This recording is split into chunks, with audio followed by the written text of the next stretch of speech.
పేద విద్యార్థులకు పెట్టే మధ్యాహ్న భోజనం మీద విషం కక్కాడు గరికిపాటి అనేటువంటి వ్యక్తి. ఫుడ్ కావాలా, గుడ్డు కావాలా, శోభనం పెళ్లి కొడుకుల్లాగా వెళ్తున్నారు, ఇష్టమైతే వచ్చి చదువుకోండి లేకపోతే పొండి అని విషం చెమ్ముతూ ఉన్నాడు. వాళ్ళల్లో మధ్యాహ్న భోజనం ముఖ్యమైనది, చదువు మిధ్యాహ్నం అయిపోయింది. భోజనంలో గుడ్డెట్టారా, గడిది గుడ్డెట్టారా, అన్నం తినేవాడు కోడిగుడ్డు పెట్టడం ఏంటంటే బుద్ధి ఉందా లేదా, చదువుకోమని లేకపోతే వెళ్ళిపోమని చెప్పాడు. కొడుకుడు కోసం వస్తావు నువ్వు, అసలు పిల్లలకు భోజనం పెట్టడం ఏంటంటే వాళ్ళ భోజనాలు వాళ్ళు తెచ్చుకోమని లేదా మానేమానండి. అంటే పిల్లలకు భోజనం పెట్టి పుస్తకాలు ఇచ్చి యూనిఫార్మ్ ఇన్ని ఇస్తే వాడు చదువుతాడా? శోభనం పెళ్లి కొడుకులో మంచం ఎక్కి కూర్చుంటాడు.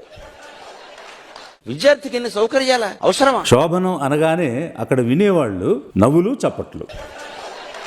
వాగేవాడికి బుద్ధి లేదు, కనీసం వినేవాళ్ళైనా విజ్ఞత ప్రదర్శించాలి కదా. మిస్టర్ గరికిపాటి, మీరెప్పుడైనా ఆకలితో వంగిన వెన్నెముకను చూసారా? పుస్తకం తెరవగానే అక్షరాల కోసం కాకుండా అన్నం వెతికే కళ్ళను చూసారా? పొట్టలో ఆకలి కేకలు వేస్తుంటే పాఠం ఎలా వినిపిస్తుంది? ఖాళీ కడుపుతో కలలు కనమంటారా? స్కూల్కు వెళ్లే పిల్లలు శోభనం పెళ్లి కొడుకులా?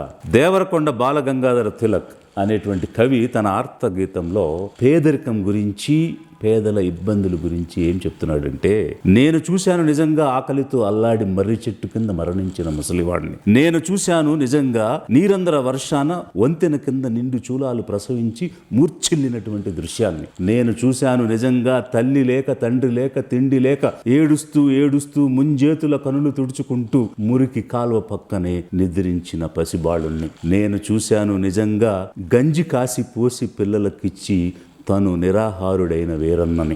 ఈ విధంగా పేదరికం అనేటువంటిది కుటుంబాలను, పిల్లలను బలి చేస్తూ ఉంటే, ఎక్కువ చేతులు పనిచేస్తే ఎక్కువ ఆదాయం వస్తుందని చదువుకి పంపాల్సిన పిల్లల్ని బాల కార్మికులుగా పనుల్లోకి తీసుకువెళుతూ ఒకవైపు ఉంటే, మరొక వైపు సరైనటువంటి పౌష్టిక ఆహారం లేక, ఎదుగుదల లేక, అన్ని అవయవాలు సరైనటువంటి రీతిలో అభివృద్ధి చెందక అణగారిపోతున్నటువంటి పేదరికం కనిపిస్తూ ఉంటే, మొట్టమొదట తమిళనాడు రాష్ట్రంలో మిడ్ డే మీల్ స్కీమ్ అనేటువంటిది స్టార్ట్ చేశారు. ఎందుకు అనంటే, ఒక మాల్ న్యూట్రిషన్ నుంచి బయటపెట్టాలని, ఒక చైల్డ్ లేబర్ నుంచి బయటపెట్టాలని, అదేవిధంగా ఒక ఈక్వాలిటీ ఆఫ్ స్టేటస్ కలిగించాలని. ఎందువల్లంటే, ఉన్నవాడు అన్ని రకాలైనటువంటి భోజనాలు తన లంచ్ బాక్స్లో తెచ్చుకుంటాడు, లేనివాడు గంజన్నం తెచ్చుకుంటూ ఉంటే, పిల్లలందరూ కూర్చుని ఒక చోట తింటున్నప్పుడు వివిధ రకాలైనటువంటి ఫుడ్స్ వాళ్ళు తింటున్న క్రమంలో మేము తక్కువ, మాకు లేదు, మేము పేదలం అనేటువంటి ఒక న్యూన్యత భావం చదువుకునే పిల్లల్లో రాకూడదని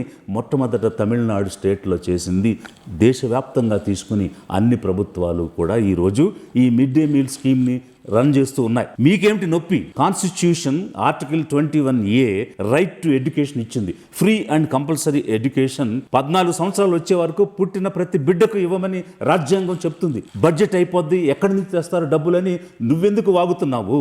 డబ్బు ఎంతైనా సరే తెచ్చి విద్యనివ్వాలి. ఈ దేశంలో పుట్టిన ప్రతి పౌరుడికి విద్యను అందించాల్సిన బాధ్యత రాజ్యాంగం ఎన్నికైనటువంటి ప్రభుత్వాల మీద పెట్టింది. ప్రయారిటీ సెక్టర్ అది. ఎక్కడున్నటువంటి నిధులైనా మొట్టమొదట వాడాల్సింది విద్య కోసం. అలాంటి ఎడ్యుకేషన్కి బడ్జెట్ ఎక్కడుంది, నిధులు ఎక్కడున్నాయని మీరెలా మాట్లాడతారు? అది విజ్ఞత? మీకేమైనా తెలివి ఉందా, జ్ఞానం ఉందా? మీరు సరైనటువంటి సెన్సస్లోనే ఉండి మాట్లాడుతున్నారా అనేటువంటి అనుమానం కలుగుతుంది. ఈరోజు 2000 సంవత్సరాలు, 2000 years, 90% ఆఫ్ ది పాపులేషన్కి, ముఖ్యంగా బ్రాహ్మణ, వైశ్య, క్షత్రియ కాకుండా శూద్రులు, అస్పృశ్యులు, ఆదివాసులు అందరికీ కూడా విద్యను దూరం చేశారు. సగం జనాభా 50% అనేటువంటి విమెన్, ఆడవాళ్ళకి చదువు లేకుండా చేశారు. ఇప్పుడు రాజ్యాంగం వచ్చిన తర్వాత ఇప్పుడిప్పుడే దేవర్ ఎక్స్పోజ్ టు నాలెడ్జ్. చదువు అనేటువంటిది తెలుసుకుని జ్ఞానాన్ని పెంచుకునేటువంటి క్రమంలో మీరు ఒక కుట్ర చేస్తున్నారా? మళ్ళీ వీళ్ళకి విద్యను దూరం చేయాలని, జ్ఞానాన్ని దూరం చేయాలని, మళ్ళీ వీళ్ళని అణిచివేయాలని, వెనక్కి నెట్టేయాలని మీ బ్రాహ్మణీయ మనువాదంతో విద్య అందకుండా, నాలెడ్జ్ అందకుండా చేయాలని ఒక కుట్ర ఏమైనా చేస్తున్నారా? మీ వెనక ఎవరైనా ఉండి మాట్లాడించారా? దీని వెనక ఏమైనా భయంకరమైనటువంటి కుట్ర ఉందా అనేటువంటి అనుమానాలు కూడా కలుగుతున్నాయి మీరు మాట్లాడేటువంటి విషయాల మీద. 2003వ సంవత్సరంలోనే లాటిన్ అమెరికాలో బోల్సా ఫెమిలియా అని బ్రెజిల్లో ఒక ప్రోగ్రాం తీసుకొచ్చారు. ఎందుకోసం తీసుకొచ్చారు అని అంటే, చదువుకునేటువంటి పిల్లలకు పౌష్టికాహారం ఇవ్వాలి, అదేవిధంగా చైల్డ్ లేబర్ గా మారకూడదు అనేటువంటి ఉద్దేశంతో ఒక DBT, డైరెక్ట్ బెనిఫిట్ ట్రాన్స్ఫర్ అనేటువంటి ఒక ప్రోగ్రామ్ ని 2003 లాటిన్ అమెరికాలో చేశారు. ఇది ఒక భారతదేశంలో చేసే కార్యక్రమమే కాదు. ఆ బోల్సా ఫెమిలియా అనేది అక్రాస్ ది వరల్డ్ దానికి చాలా అప్లాజ్ వచ్చింది. పావర్టీ నుంచి బయటపడి చదువుకునేటువంటి పిల్లలు ఎదగడం అనేటువంటిది దానిలో చూశారు. ఈ రోజు యునైటెడ్ నేషన్స్ ఇచ్చేటువంటి ర్యాంక్స్ చూడండి. హ్యూమన్ డెవలప్మెంట్ ఇండెక్స్ లో మల్టీ డైమెన్షనల్ పవర్టీలో, హ్యాపీనెస్లో ఎందులో భారతదేశం గొప్పగా ఉంది? అన్ని చోట్ల కూడా 130, 140, 150, 190 దేశాల్లో 130 స్థానంలో ఉంది అని అంటే ఎంత దారుణమైనటువంటి పరిస్థితిలో ఉంది. హైయెస్ట్ పవర్టీ ఉన్నటువంటి కంట్రీ ఏదంటే 234 మిలియన్ పాపులేషన్. ఎథియోపియా, కాంగో, పాకిస్తాన్తో పాటు సమానంగా పేదరికంలో భయంకరమైనటువంటి క్రింద స్థాయిలో ఈ రోజు ఇండియా ఉన్న పరిస్థితి ఉంటే, అలాంటి పేదలకు పెట్టేటువంటి భోజనం గురించి మీరు విషం చిమ్ముతున్నారంటే మిమ్మల్ని మనుషులు అనాలా లేక ఇంకేమైనా అనాలా?